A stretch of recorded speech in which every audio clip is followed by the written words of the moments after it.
Êxodo 23, versículos de 1 a 5.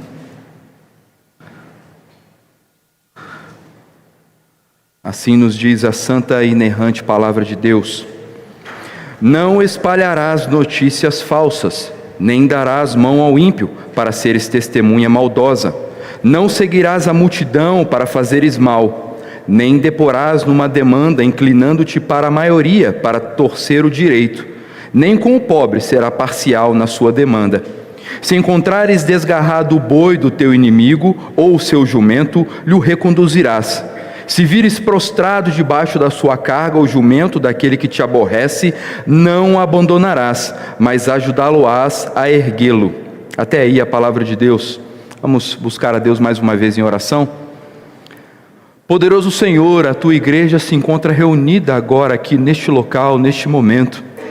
E nós clamamos ao Senhor para que o Senhor descortine os nossos olhos, para que saiamos daqui nesta noite mais sábios e mais tementes à Tua palavra.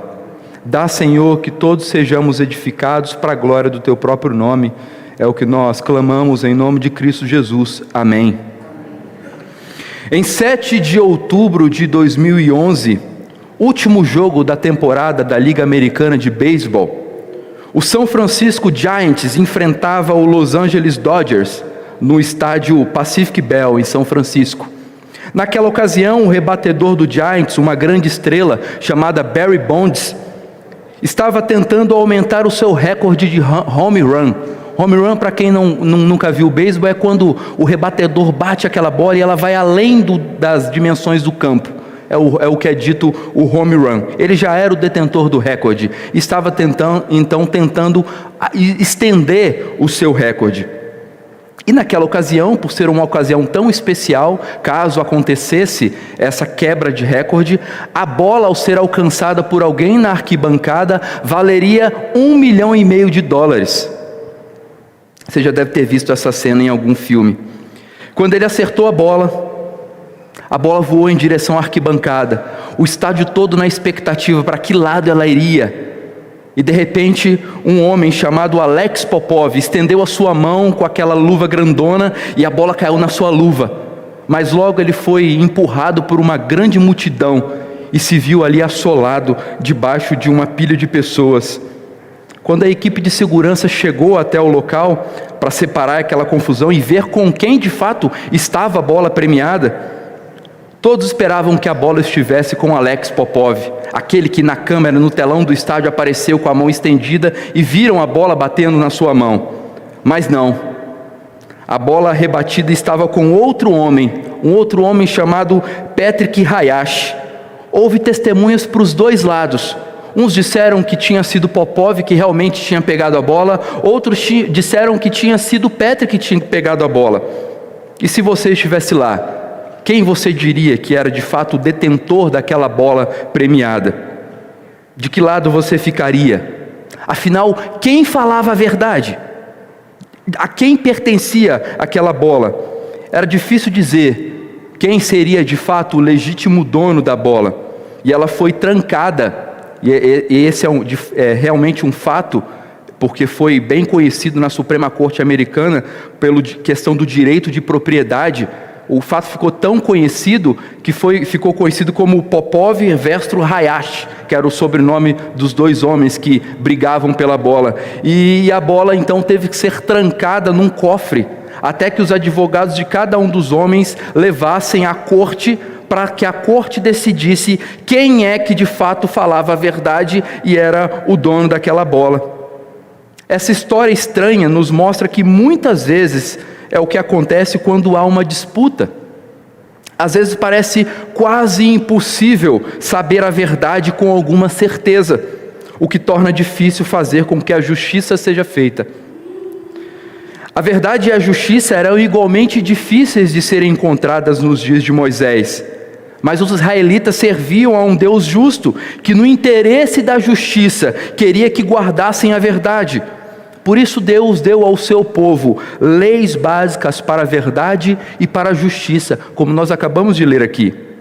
Essas leis foram incluídas no livro da aliança. A parte da lei dos 10 mandamentos para que várias situações da vida fossem contempladas com a verdadeira verdade, com o verdadeiro temor de Deus. Dito isso, é também claro que existem lições gerais nesse texto que ainda não são aplicáveis hoje. Talvez você, quando leu esse texto e viu, culturalmente ele está muito distante de nós. Fala de um amor ao próximo relacionado a questões de fazenda, a questões de interior. Talvez muitos de nós aqui nem vê de perto um animal como esse aqui que foi narrado. Mas, por exemplo, ao estudarmos o Código da Aliança, enfatizamos repetidamente que todos nós somos responsáveis perante Deus. É isso que nós aprendemos. A forma como reagimos em situações específicas ao fazermos justiça ao próximo é algo pelo qual devemos prestar contas a Deus. E somos ensinados que prestaremos contas a Deus de tudo aquilo que nós fazemos. Dessa forma, em um mundo onde a mentira ganhou até mesmo o seu dia comemorativo, em um mundo onde a verdade foi relativizada e deturpada, em um mundo onde o certo é fazer aquilo que dá certo, independente se é verdade ou não, somos desafiados a dizer a verdade em toda e qualquer situação. Somos desafiados a testemunhar a verdade, independente da maneira como nós sentimos ou gostaríamos de reagir. Precisamos expressar sempre a verdade, precisamos agir sempre pela verdade. E por isso o tema do sermão nessa noite, de acordo com este texto, é: testemunhe a verdade. Testemunhe a verdade. E como podemos então testemunhar a verdade? Veja, em primeiro lugar, testemunhe a verdade com honestidade pública. Testemunhe a verdade com honestidade pública. Nós chegamos, meus irmãos, a uma sessão que aplica principalmente, você deve ter percebido isso logo de cara, essa sessão aplica inicialmente o 9º mandamento, o mandamento de não dizer falso testemunho, de não dar falso testemunho. E a primeira lei é uma aplicação direta desse mandamento. Veja o versículo 1. Não espalharás notícias falsas, nem darás mão ao ímpio para seres testemunha maldosa. O verso 1 inicia-se com uma proibição à fofoca, à mentira, a coisas que não são verdade. Em seguida é dado mais um comando específico para alguém chamado a depor em um julgamento. Veja, ainda na continuidade do texto, nem darás mão ao ímpio. Isso implica em alguém que é culpado. Não dar mão ao ímpio está dizendo aqui, se referindo a alguém que é culpado. É alguém que está se juntando com outra pessoa que é culpada de algum ato, de alguma inverdade. E quando se refere a testemunha maldosa, implica em ser uma testemunha que contribuirá com um veredito contra o réu.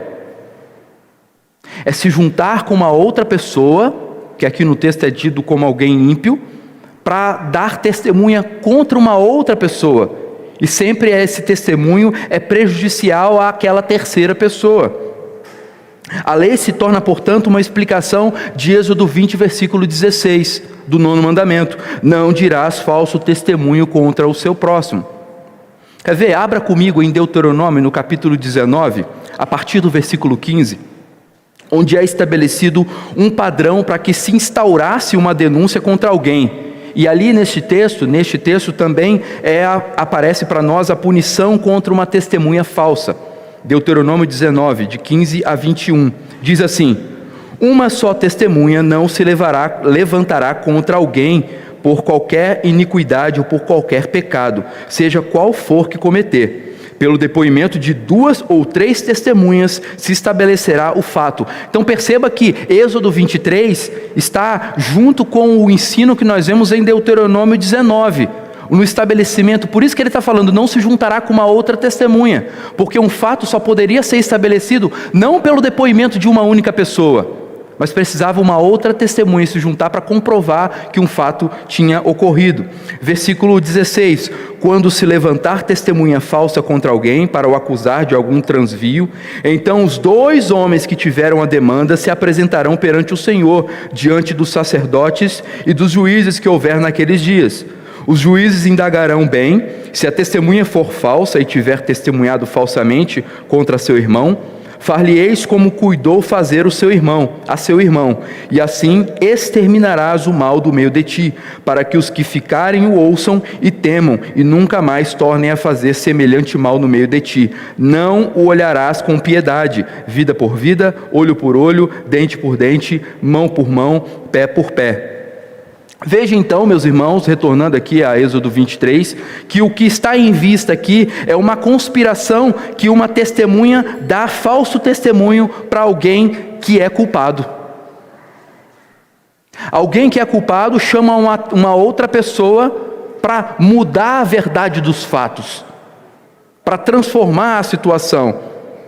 Dessa forma, então, ou até mesmo pode acontecer de uma testemunha se juntar com um outro para declarar um inocente culpado. Se nós olhamos para Deuteronômio e vemos que duas testemunhas poderiam se juntar e confessar um fato contra um terceiro, significa então que duas pessoas mal intencionadas poderiam acusar falsamente uma terceira pessoa. Então a Bíblia é tão completa e tão perfeita que Deus inclusive mostrou que caso este fato acontecesse, como seria a punição para essas pessoas que estavam levantando então falso testemunho. Deus está dizendo para esse povo que eles não deveriam se juntar com outra pessoa para espalhar um falso testemunho. Esse mandamento, meus irmãos, é para todos nós. Para todos nós. Não apenas para testemunhas que pervertem o curso da justiça. Para aplicá-lo em nossa própria vida, nós precisamos compreender o que significa espalhar notícias falsas. No tempo que vivemos, isso é tão comum, né? Ouvimos falar de fake news para lá, fake news para cá, que é difícil até mesmo comprovar o que é verdade.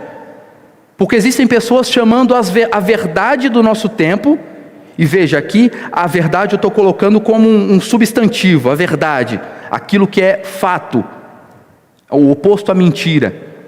Pessoas olham para aquilo que é verdade e simplesmente chamam de fake news para desacreditar uma informação. Então nós precisamos entender o que de fato é espalhar notícias falsas.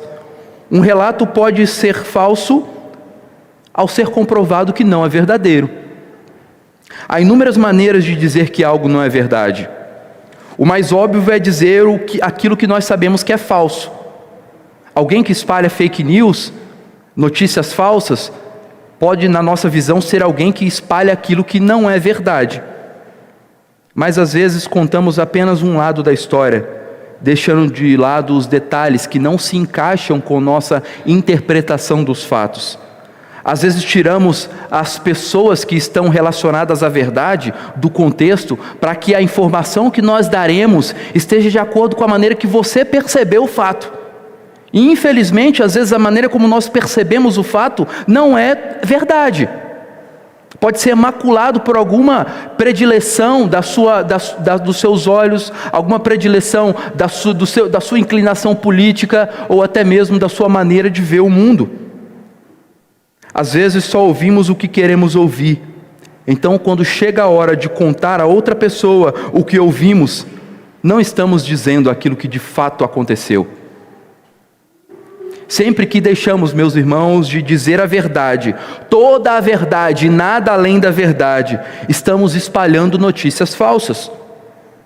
Porque se existe um fato da maneira como ele ocorreu, qualquer diferenciação desse fato, qualquer fala adicionada ou retirada, ao contarmos, lembra daquela brincadeira que a gente quando era criança brincava do telefone sem fio?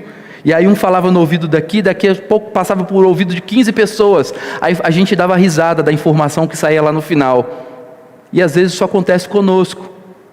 Ao ouvirmos uma notícia na televisão, ou ouvirmos uma história que alguém nos conta, e a gente passa para frente, com uma nova interpretação, mudando detalhes que na verdade são o sustentáculo para que aquela verdade de fato seja verdade.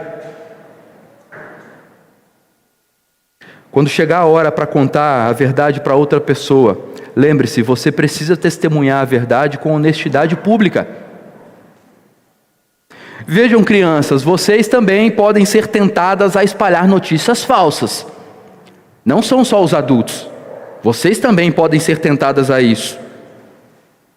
Sabe quando o presbítero André faz aquela noite do pijama lá na casa dele e a criançada toda vai para lá. E de repente alguém vai e pega um giz de cera e na empolgação do fato risca a parede. E aí a parede novinha, acabada de pintar. E aí vem a pergunta: quem foi que riscou a parede? E você sabe quem foi, mas é seu amiguinho, é seu colega, você não quer contar. Você não quer contar. Ou até mesmo um adolescente, ao contar para a mãe que está indo com as amigas para o shopping para ver um filme, e na verdade ela está indo para acobertar uma das amigas que está querendo ir se encontrar com o crush. Para os menos conhecidos aí, é uma paquera. E aí ela contou para a mãe que foi ver filme, mas na verdade ela está indo acobertar uma outra coisa. Você também está dando falso testemunho, criança e adolescente, se agir assim. Não dizer toda a verdade sobre uma situação esconde toda a realidade, é faltar com a verdade, e nós somos convocados a testemunhar a verdade com honestidade pública. Afinal, tem gente vendo, afinal, Deus está vendo. Deus está vendo. Nós podemos, às vezes, pelo aquilo que nós falamos, até mesmo convencer as outras pessoas que aquilo que nós estamos falando é de fato a verdade. Mas a Deus ninguém engana. Ninguém consegue enganar a Deus. É algo óbvio que eu estou repetindo aqui para vocês. Mas quando nós colocamos em prática meias verdades, é como se nós estivéssemos esquecendo dessa grande realidade, que Deus sabe de todas as coisas. Ninguém consegue enganar a Deus. Uma grande quantidade de problemas poderia ser evitada se as pessoas seguissem simplesmente esse comando: Deus está vendo, eu preciso testemunhar a verdade. Felizmente, na maioria das igrejas, é raro alguém contar uma mentira deslavada. É raro disso acontecer. No entanto, infelizmente, não é incomum que as pessoas espalhem o tipo de notícias falsas que Deus está proibindo, que Deus proíbe. A maioria das pessoas negaria ter espalhado alguma vez na sua vida uma notícia falsa. Mas deveríamos nos conhecer melhor do que isso. Deveríamos ser mais perspicazes sobre a nossa própria depravação. Tendemos a acreditar no que queremos acreditar e repetir o que queremos que as outras pessoas ouçam. Tendemos a ser excessivamente confiantes sobre a precisão de nossos julgamentos em relação aos outros. Nós vemos a pessoa com 5 minutos e nós já conseguimos expressar uma opinião quanto à personalidade daquela pessoa. Todos nós somos assim. Alguns guardam para si, outros não conseguem guardar dentro da boca e precisam falar aquilo que acharam, e às vezes o que acham é uma inverdade. Às vezes um fato que viram não é verdade. Precisamos testemunhar da verdade publicamente. Às vezes espalhamos notícias falsas sem perceber, porque estamos tão habituados a falar de tanta coisa. Veja, a nossa geração tem um risco terrível de espalhar notícias falsas, porque a nossa geração, nós reconhecemos às vezes muitas informações e recebemos muitas informações, mas informações de 144 caracteres. E aí de repente você vai e fala assim para o outro: você viu lá o que aconteceu com fulano de tal? E de repente você vai descobrir que aquilo não era verdade. Nós somos bombardeados de todos os lados por informações, e por vezes essas informações não transmitem a verdade. Ao pensar em verdade, nós precisamos também pensar, ao olhar para o texto, na realidade de que existe pessoas que gostam de fofocar, de falar mal do outro, de falar da vida alheia, seja bem, bom ou ruim. Mas sabe um detalhe da fofoca? A fofoca aproxima. A fofoca aproxima. Contar segredos ou emitir opiniões sobre o outro que não teríamos coragem de dizer na cara daquela pessoa, aproxima. Sendo assim, meus irmãos, eu quero lhe alertar nessa noite: cuidado com o que você ouve dos outros. Muito cuidado. Sabe por quê? Porque se alguém vem contar uma coisa para você, É sinal que essa pessoa te vê como alguém que iria gostar daquela informação. Eu duvido se alguém chegaria para um dos membros do conselho e contaria uma fofoca fútil de algum dos membros da igreja, sem piedade. Então perceba que o ato de contar, o ato da maledicência, de falar mal do outro, de falar uma coisa que talvez pode até mesmo ser verdade, mas sem piedade, o nome disso a Bíblia chama e a nós colocamos como fofoca, isso é maledicência. Como evitar então a divulgação desses relatos? Em primeiro lugar, não ouvir rumores infundados. Não ouça, simplesmente não ouça. Se alguém tentar te dizer algo que não é da sua conta, simplesmente decida não ouvir. Eu não quero ouvir, não me diz respeito. Mas se de fato te competir ouvir aquela informação, receber aquela informação, então você deve voltar às pessoas envolvidas e realmente ver se aquilo é verdade. Certa vez um pastor me deu uma dica e eu guardei ela no coração. Ele falou: Bruno, todas as vezes em que alguém vier te contar alguma coisa sobre uma terceira pessoa, você fala assim: vamos lá conversar com ela? E aí você vai ver que a reação é um desespero. Não, estou te contando que é para você orar, meu irmão, por ela. E às vezes tem aquela desculpa santa, né? Então, meus irmãos, nós precisamos tomar muito cuidado. Devemos também ter cuidado para não repetir tudo o que nós ouvimos. Devemos apenas dizer o que certamente sabemos ser verdade. Mesmo assim, só devemos dizê-lo se for nosso lugar dizê-lo. Se for dito por amor verdadeiro aos outros e se faça avançar a obra de Deus no mundo. Veja, você só deve dizer se de fato te competir dizer, mas ainda assim deve passar por este critério: se vai ajudar o avanço da obra de Deus e se de fato falar aquilo é uma verdade em amor. Se as nossas palavras não são capazes de passar nesses testes simples, seria melhor não dizermos nada. Perceba a dificuldade. O texto que nós acabamos de ler parece ser algo simples, e de fato é algo simples, mas nós temos uma dificuldade muito grande em cumprir essas coisas aqui. Sabe por quê, meus irmãos? Porque às vezes ao sair da igreja e entrar no carro, e quando o motorista ali coloca a primeira e parte a marcha, por vezes a primeira palavra que sai é uma maledicência. Ah, pregador dessa noite, misericórdia. Ah, o pregador dessa noite falou demais, olha a hora que a gente está saindo. Nossa, mas que sermão curto. Ah, eu acho que o reverendo Ageu não deveria chamar esse seminarista mais para vir aqui não. E nós precisamos tomar cuidado, porque às vezes até mesmo num momento desse, quando saímos do culto solene, somos tentados a ser maledicentes.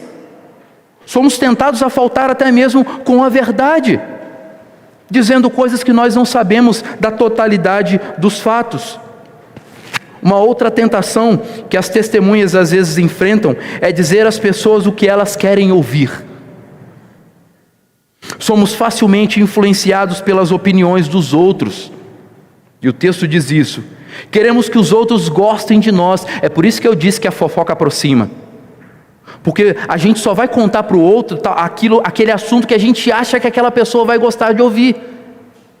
E aqui eu estou generalizando, não estou chamando aqui ninguém de fofoqueiro nessa noite, mas colocando a preocupação que nós temos que ter ao falar, às vezes, verdades, mas sem piedade, sem amor ao próximo.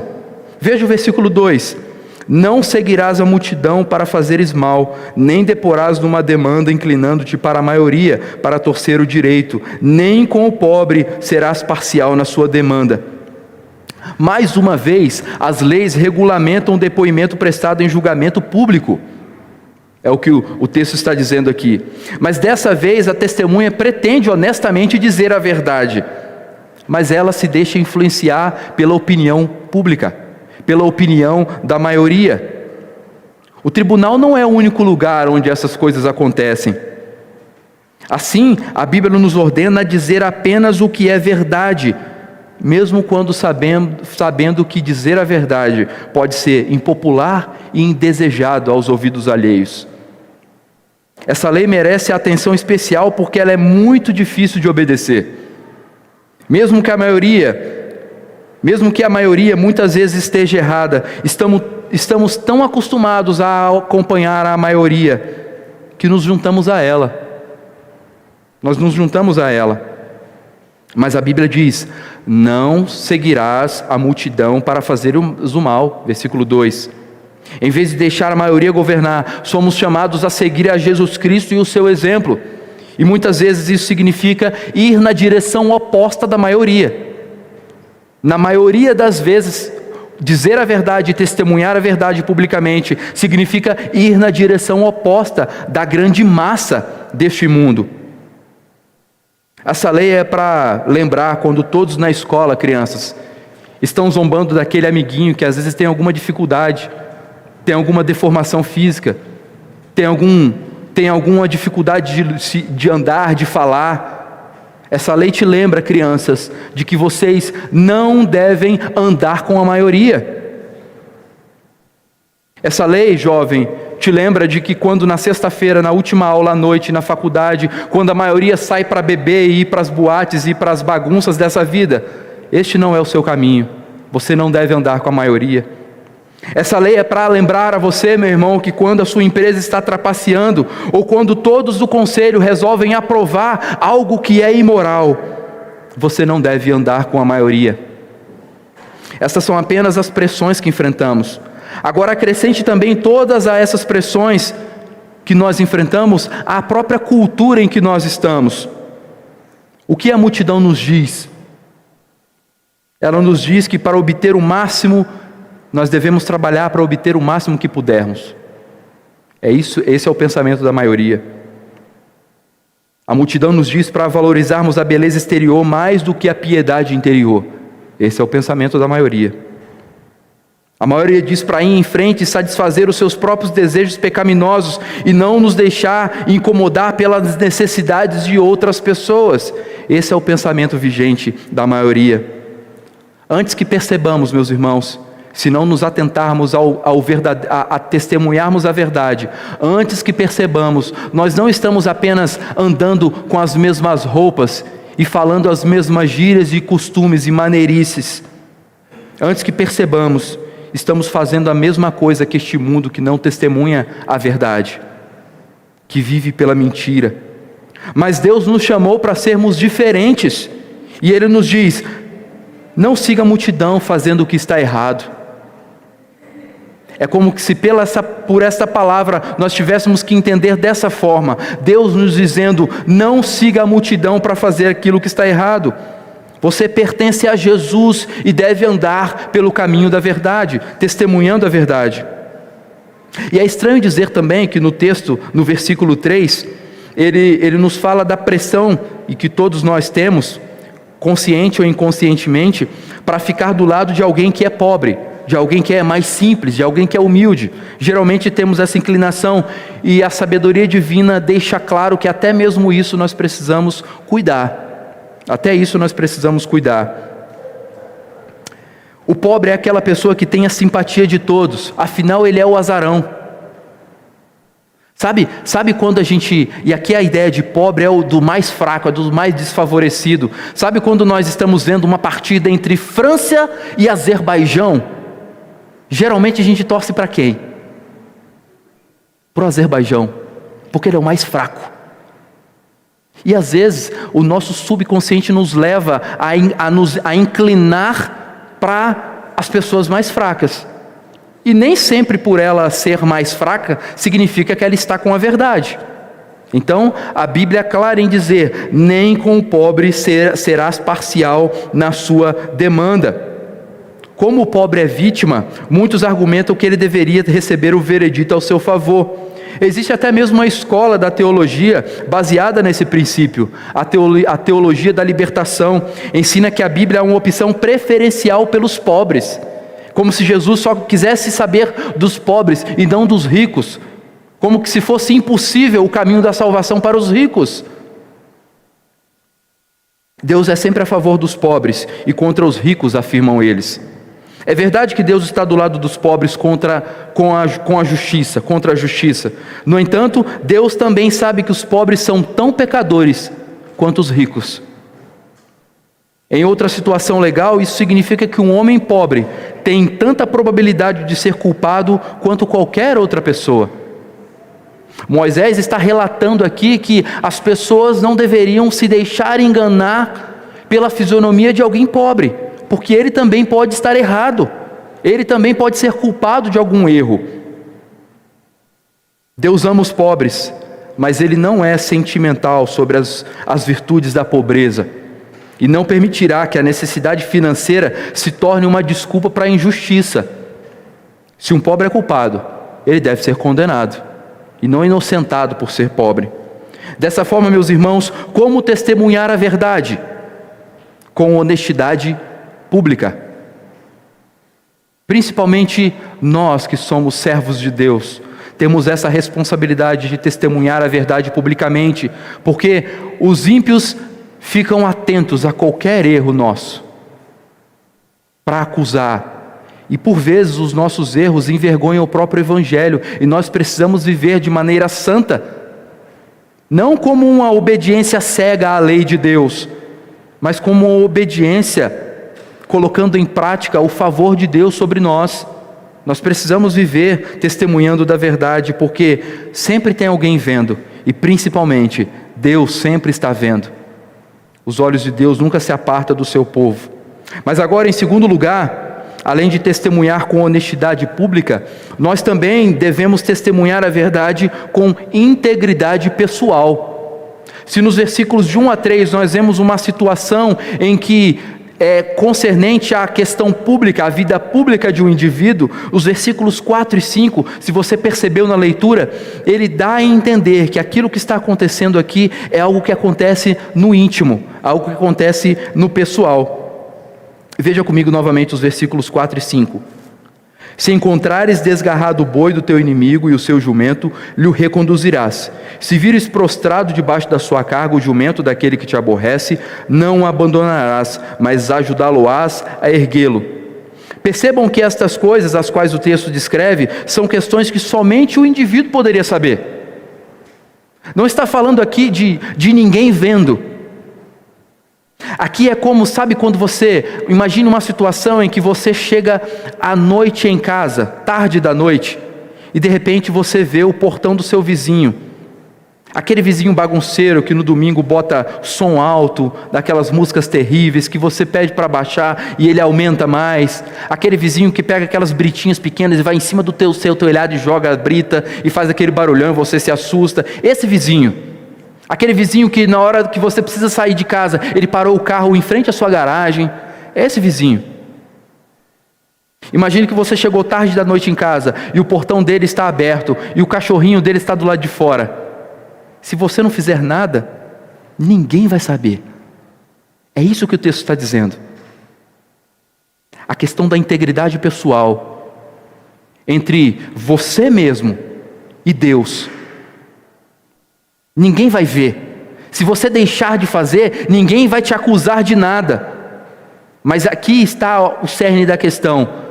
Você vai sempre saber o que você deixou de fazer.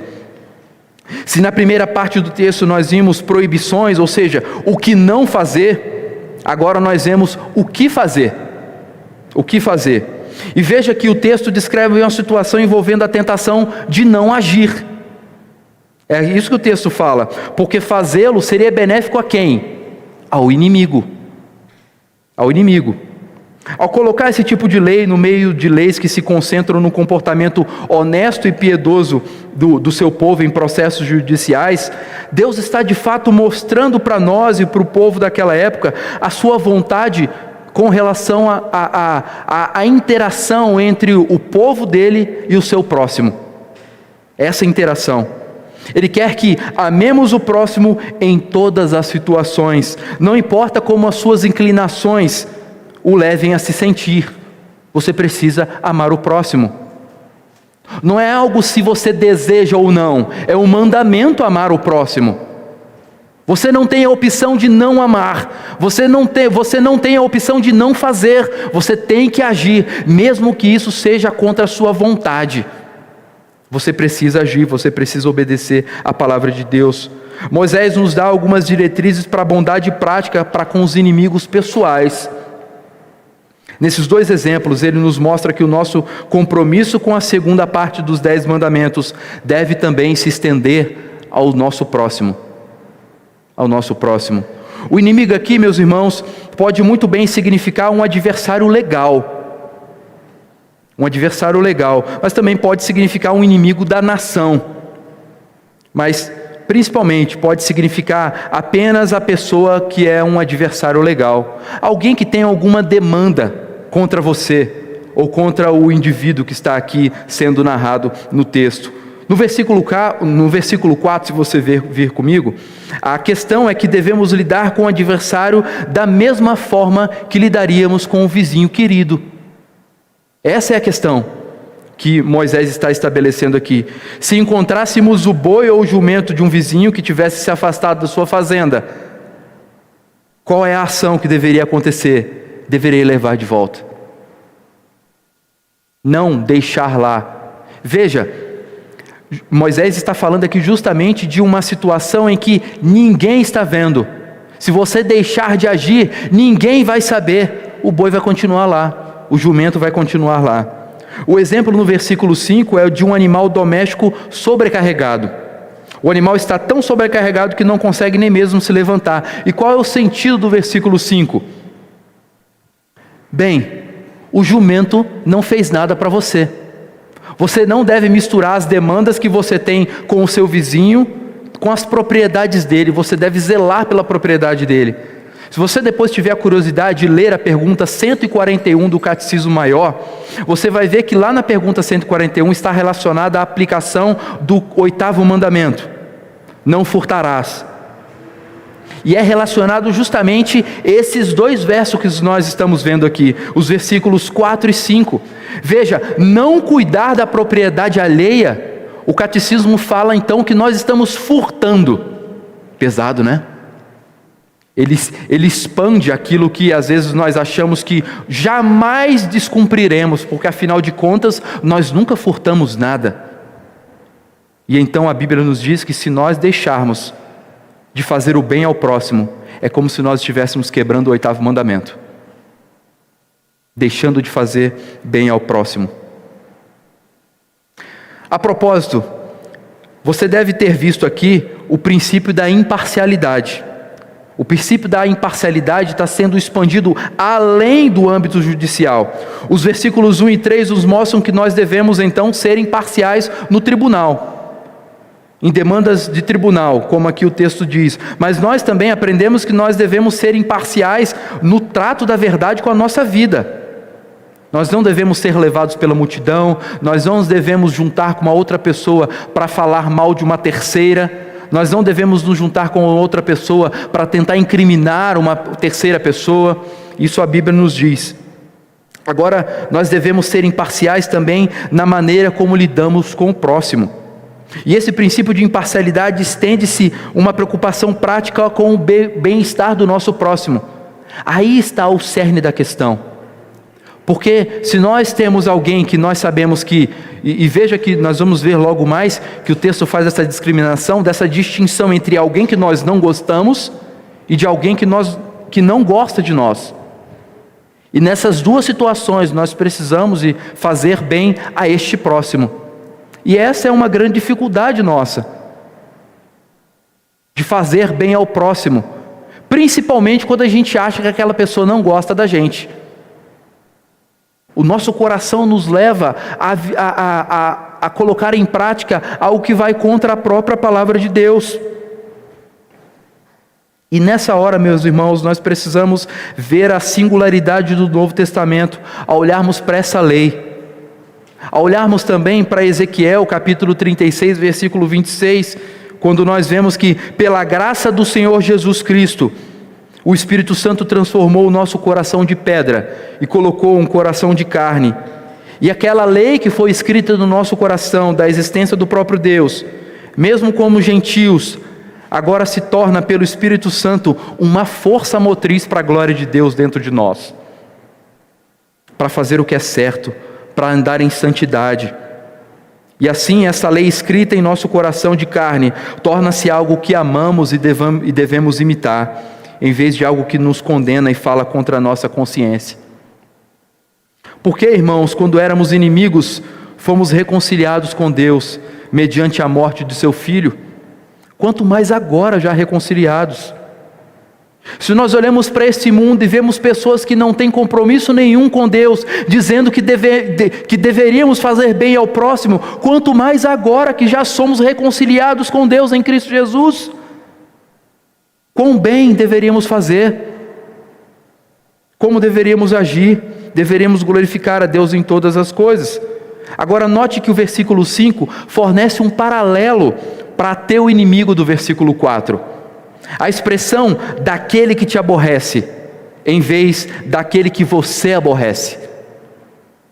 Veja, o homem está sendo desafiado, nós estamos sendo desafiados a fazer o bem para aquele que nos aborrece, em vez daquele que você aborrece, eliminando assim a possibilidade de argumentar: eu ficaria feliz em ajudar alguém que eu odeio, mas não é seguro fazer o bem para alguém que não gosta de mim. Vai que ele tenta me atacar, vai que na hora que eu estou fechando lá o portão do meu vizinho que deixou aberto e colocando o cachorro para dentro, ele aparece e acha que eu estou tentando roubar a casa dele, e aí o problema fica muito maior. É justamente isso. Precisamos fazer o bem para o próximo, independente se é alguém que nós gostamos ou independente se é alguém que nós não gostamos, independente se é alguém que gosta de nós ou que não gosta de nós. O Novo Testamento aborda a necessidade de amar ao próximo como a si mesmo, da mesma maneira que a famosa parábola do bom samaritano nos diz, lá em Lucas capítulo 10, os versículos 29 a 37. E por implicação, essa passagem define o próximo amplamente como qualquer pessoa. E o exemplo que o Senhor Jesus colocou ali, justamente alguém que era uma pessoa não querida pelo judeu. O exemplo é justamente do bom samaritano e não do bom judeu, mostrando como que essa distinção de uma pessoa que não gosta deve ser ajudada da mesma forma de uma pessoa que nós gostamos. Vejam, irmãos, talvez em uma situação onde estamos na vista de outros, nós somos coagidos pela pressão dos olhares públicos a fazer o bem a quem nós não gostaríamos de fazer. Mas o texto bíblico está nos mostrando que fazer o bem ao próximo deve ser algo tão intrínseco ao nosso coração, para chegarmos ao ponto de fazer o bem mesmo a ninguém, mesmo em momentos que não tem ninguém olhando. Mesmo que no momento em que nós não vamos jogar para a torcida, mesmo no momento em que ninguém vai olhar a gente fazer algo de bom e vai falar assim: olha, aquele irmão ali é crente, olha como é que ele está agindo. Lembra do fariseu? Que ia justamente nos dias da feira, com o rosto bem pesado de estar fazendo tanto jejum para parecer ser mais piedoso. Devemos testemunhar da verdade, irmãos, não somente como uma obrigação, mas porque se de fato você foi enxertado na videira e nasceu de novo, você não pode dar um fruto diferente do que a vide produz. Tiago nos diz que não pode da mesma fonte jorrar o doce e o amargo. Não pode. Se Cristo habita em seu coração, se você está em Cristo, andar na verdade deve ser o seu único caminho, porque Cristo é apresentado para nós como a única e verdadeira verdade. Ele é a verdade, o caminho e a vida. Se você faz parte do corpo de Cristo, e veja, o corpo de Cristo, qualquer coisa que não pertence ao nosso corpo, usando a metáfora do corpo, o nosso corpo expele, bota para fora. E se você faz parte do corpo de Cristo, você não pode andar dando falso testemunho, porque Cristo é a verdade, e se nós somos comandados por Ele, que é o cabeça da igreja, nós precisamos andar na verdade constantemente. Mesmo que a multidão nos pressione para caminharmos em caminhos que não condizem com a verdade, mesmo em momentos em que parece que se a gente omitir a verdade, nós estamos alcançando algo positivo. Não, meia verdade é a mesma coisa que uma mentira inteira. A verdade é uma coisa só, é o fato estabelecido. Vejam, meus irmãos, como o texto que nós vimos nessa noite é tão prático para nós. Ele nos questiona no mais profundo do nosso comportamento. Porque temos a tendência de querermos ser aceitos em todos os ambientes, e isso faz com que nós omitamos a verdade. E ao omitir a verdade, nós também estamos dando falso testemunho. Se ao olharmos os versículos de 1 a 3, nós estamos vendo a aplicação do 9º mandamento. Os versículos 4 e 5 nos trazem a aplicação também do 8º mandamento. Veja como é difícil ser cristão. Por nós mesmos nós jamais conseguiríamos fazer essas coisas, cumprir todas essas coisas, mas nos foi dado o poder do Espírito Santo para vivermos pela verdade de Cristo, para vivermos testemunhando a boa e perfeita verdade neste mundo, para vivermos sempre rechaçando a mentira, e assim nós devemos viver, dando sempre bom testemunho da verdade. E concluindo, meus irmãos, o caso de Alex Popov versus Patrick Hayashi, a história lá do início do jogo de beisebol, teve de ser levado ao tribunal. A Suprema Corte Americana decidiu esse fato. No fim do julgamento, o juiz emitiu a sentença. Qual você acha que ele emitiu? Quem é o dono da bola? Ou certamente ambas as partes, apesar de que receber a metade seria muito melhor. E foi essa a definição do juiz. Ele disse que a bola pertencia àqueles 2 homens. Mas quem pegou primeiro? Quem foi o primeiro detentor da bola? Existe um fato, existe uma verdade. Por vezes até mesmo a nossa justiça falta com a verdade. A gente olha para as coisas como está acontecendo no mundo e fala assim, mas não é possível. A verdade é isso, como é que esse caminho está prevalecendo? Dizer a verdade às vezes nem sempre é andar com a maioria. Dizer a verdade nem sempre nos faz populares. Dizer a verdade nem sempre nos traz benefícios neste mundo. Mas dizer a verdade nos deixa em paz com o nosso Pai Celestial. Dizer a verdade é um sinal de que a graça está atuante no seu coração. Andar pela verdade é sinal que nós estamos ligados a Cristo, nosso Salvador. Meu irmão, você será tentado, por vezes, a dizer a mentira ou meias verdades. A palavra de Deus lhe exortou nessa noite que você deve constantemente testemunhar a verdade.